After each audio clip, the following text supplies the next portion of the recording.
بسم اللہ الرحمن الرحیم۔ رانا شاہد محمود اپنے ڈیجیٹل چینل سافٹ ٹاک میں دوستوں کو خوش آمدید۔ تمام پولیٹیکل پارٹیز کے اندر آپ کو پتہ ہے کچھ ہاکس ہوتے ہیں، ہارڈ لائنرز ہوتے ہیں، اور وہ میں سمجھتا ہوں کہ پولیٹیکل پارٹیز کی ضرورت بھی ہوتی ہے۔ وہ اس طرح کے لوگ اپنی پارٹی کو ڈیفینڈ کرتے ہیں، اگریسولی ڈیفینڈ کرتے ہیں، لیکن ہر شخص کا ایک اپنا اس کا پوٹینشل ہوتا ہے بات کہ کون سی بات کس موقع پہ کرنی ہے، بے محل بات کرنا، اور بعد میں ریلائزیشن ہونا کہ یہ بات میں نے اس موقع پہ نہیں کرنی تھی۔ میں یہ سمجھتا ہوں کہ بہت ضروری ہے کہ پولیٹیکل لیڈرشپ کو جو ہے نا، ان لوگوں کو اسپیشلی جو پولیٹیکل پارٹیز کے اندر اس طرح کے ہاکس ہیں ان کو کنٹرول میں رکھنا چاہیے۔ یہ میں اس کانٹیکسٹ میں بات کر رہا ہوں کہ ابھی آپ کو پتہ ہے کہ شیر افضل مروت صاحب نے باقاعدہ اس کی وہ آ گئی ہے، لیکن اس میں اچھی بات یہ ہے کہ خان صاحب کو جب اس کا پتہ چلا تو خان صاحب نے اپنا جیل کے اندر سے وہ باقاعدہ ایک بڑی دلیل کے ساتھ اس کی وضاحت بھی کی ہے کہ اگر اس کے بیان کو لے لیا جائے کہ جو گورنمنٹ ٹاپل ہوئی ہے پی ٹی آئی کی، کہ وہ اس میں شاید کوئی اس کو سعودی عربیہ کے ساتھ بھی کسی رول کے ساتھ یہ ایسوسیٹ کرنے کی اس نے کوشش کی ہے، ہمارے کولیگ نے، افضل صاحب نے، ہمارے وکیل بھائی نے، تو یہ میں سمجھتا ہوں کہ یہ ایسے ہی ایک بے محل بات ہے۔ تو انہوں نے کہا کہ اگر انہوں نے ہمیں کوئی ایسا کرنا ہوتا تو وہ تو ہماری چند دن پہلے $2 بلین کی جو ہے نا وہ سپورٹ جو ہے نا وہ سعودی عربیہ نے دی تھی۔ تو کہنے کا مسئلہ یہ ہے کہ یہ اس طرح کی باتیں کرنا بے موقع، بے محل، جس کا ریاست کو نقصان ہو، ریاستی اداروں کو نقصان ہو، یہ بڑی انفارچونیٹ ہے۔ اس سے پہلے آپ کو یاد ہوگا کہ چودھری سرور صاحب جب وہ منسٹر تھے ایویشنز وغیرہ کے، آپ کو یاد ہے، تو پی آئی اے کے حوالے سے اور ہمارے پاکستانی پائلٹس کے حوالے سے انہوں نے ایک فلور آف دا ہاؤس ایک باقاعدہ ایک رپورٹ دی تھی اور سٹیٹمنٹ دی تھی کہ ہمارے شاید پائلٹس جو ہیں وہ ان کی ڈگریز جو ہے نا وہ صحیح نہیں ہے، اور اس طرح اس کا امپیکٹ آپ نے دیکھا، اور ابھی تک اس کا امپیکٹ جو ہے نا ہم نے جو ہے نا وہ برداشت کیا ہے۔ اسی طرح ریکوڈیو کے حوالے سے بھی آپ نے دیکھا ہے۔ تو ہم کئی دفعہ اپنی اس میں ایسے ہی خوش کرنے کے لیے سمجھتے ہیں کہ شاید اس سے جو ہے نا وہ کوئی پاپولرزم ہو جائے گا، کوئی ہماری کوئی بڑی جو ہے نا ہم بڑا کام کر رہے ہیں، اور اس طرح تو وہ اس کا نقصان جو ہے نا وہ بہت زیادہ ہوتا ہے، اور اس کا نقصان بڑا دیر تک رہتا ہے۔ تو ان چیزوں کو میں یہ سمجھتا ہوں کہ پارٹیز کو اور اس کے اوپر ایک ریڈ لائن رکھنی چاہیے، اور اس کو جنرلی میں اسی تناظر میں ان تمام لوگوں سے میری یہ ہے کہ جو میڈیا کے اوپر ہوتے ہیں، جن کو لوگ سنتے ہیں،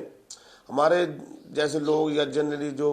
عام پبلک ہے، وہ تو اگر بات فار نجی محفلوں میں کرے بھی ہوں تو اس کا اس طرح امپیکٹ نہیں ہوتا، کیونکہ ان کو اس طرح کے لسنرز نہیں ہوتے۔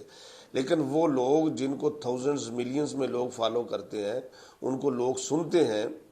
تو اس کا آج کل جو سوشل میڈیا کا اس وقت جو دور ہے، آپ کو پتہ ہے بھلے وہ بات غلط ہے، یہ تو بعد میں چیک ہوتی رہے گی نا کہ بات غلط ہے، کون اس کو ویریفائی کرے گا۔ یہ تو پہلے بھی جب آپ کو پتہ ہے اپنا پرنٹ میڈیا ہوتا تھا یا اخبارات میں بھی، تو خبر لگ جاتی تھی مین لائن کے اوپر، پھر اس کی جو تردید ہوتی تھی وہ بیک اندر والے صفحے کے اوپر ایک چھوٹی سی لگتی تھی، جی یہ غلطی ہو گئی ہے تو اس کے اوپر جو ہے ادارہ معذرت کرتا ہے۔ لیکن میسج پاس ہو جاتا ہے، جنرل پبلک اس کو سن لیتی ہے، پڑھ لیتی ہے، اور وہ جو نقصان ہونا ہوتا ہے، جو ڈیمیج ہونا ہوتا ہے، وہ ڈیمیج ہو چکا ہوتا ہے۔ تو اس لیے یہ ان لوگوں کی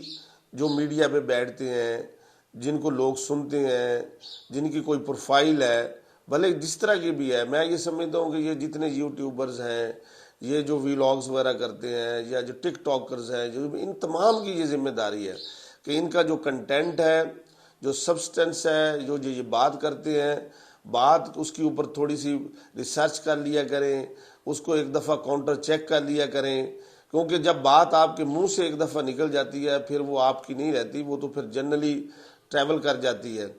تو آج کل جو صورتحال یہ ہے کہ جب ایک دفعہ بات آپ کی میڈیا کے اوپر چلی جاتی ہے، سوشل میڈیا کا جو فینومینا اس وقت آ گیا ہے، تو وہ بات تو پھر بار بار ریپیٹ ہوتی رہتی ہے، اور وہ چینلز کے اوپر چلتی رہتی ہے، اور لوگ اس کو دیکھتے رہتے ہیں، اور وہ پروپیگنڈا پھر ان اینڈڈ وہ ختم نہیں ہوتا۔ تو اس لیے یہ بڑی میں سمجھتا ہوں کہ ایتھکس، مورل ایتھکس کے خلاف ہے کہ آپ کوئی بھی ایسی بات ایسی یہ جنرلی بھی ہم جو ہے نا ایک بات ہمیں لگتی ہے، اور اگر ہمارے سینٹیمنٹس یا ہمارا جو ہے نا کوئی لگاؤ، نیچرلی ہر شخص کا کسی نہ کسی کے ساتھ ایک اٹیچمنٹ ہوتی ہے، ریلیجیسلی بھی ہوتی ہے، پولیٹیکلی بھی ہوتی ہے، اور بھی وہ ایتھنو سینٹرزم کے حوالے سے کسی بھی طریقے سے لوگ ایک دوسرے کے ساتھ قوموں کے حساب سے بھی بڑی اٹیچمنٹ ہوتی ہے، تو لوگ ود آؤٹ ویریفائی کیے اس کو فوری شیئر کر دیتے ہیں،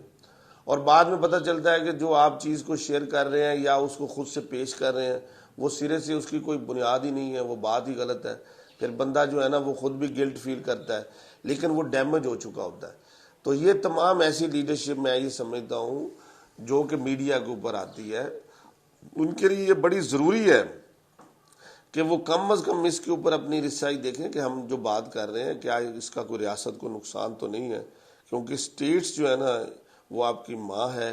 سٹیٹس کی وہ ہے تو آپ کی یہ ساری یہ سیاستیں ہیں، یہ سارے ادارے ہیں، یہ ساری چیزیں ہیں، تو ریاست کے خلاف یا ایسی کوئی بات جو ریاست کو نقصان پہنچائے، میں یہ سمجھتا ہوں کہ یہ قطعاً جو ہے نا یہ نہیں ہونی چاہیے، اور پارٹی کے اوپر اس کا ایک باقاعدہ ایک ڈسپلن تو بنا ہے، ہر پارٹی کا اپنا ایک ڈسپلن ہے، لیکن اس کی باقاعدہ کوئی اکاؤنٹیبلٹی کا میکانزم بھی ہونا چاہیے۔ یہ ایک عجیب بات ہے جی میں نے ان سے پوچھا گیا تو انہوں نے کہا جی یہ تو میری ایک ذاتی رائے ہے۔ میں یہ سمجھتا ہوں کہ اس طرح کے لوگوں کی کوئی ذاتی رائے کا جو جسٹیفیکیشن ہے وہ بھی ان ایکسیپٹیبل ہے۔ بھئی آپ کی ذاتی رائے اگر نقصان پہنچا دے تو آپ صرف اس بات کے اوپر کہ یہ میری ذاتی رائے ہے تو آپ بری و ذمہ نہیں ہو سکتے، کیونکہ اس لیول کے اوپر آپ کی ذاتی رائے کے اوپر آپ کی یہ جسٹیفیکیشن جو ہے وہ دیٹ از ناٹ ایکسیپٹیبل۔ تو یعنی اگر آپ کی پروفائل یہ ہے تو اس کے اوپر بڑی کیئرفل ہونے کی ضرورت ہے، اور لیڈرشپ کو اسپیشلی اس کے اوپر بڑا سخت قسم کا ایکشن لینے کی ضرورت ہے۔ Thank you very much.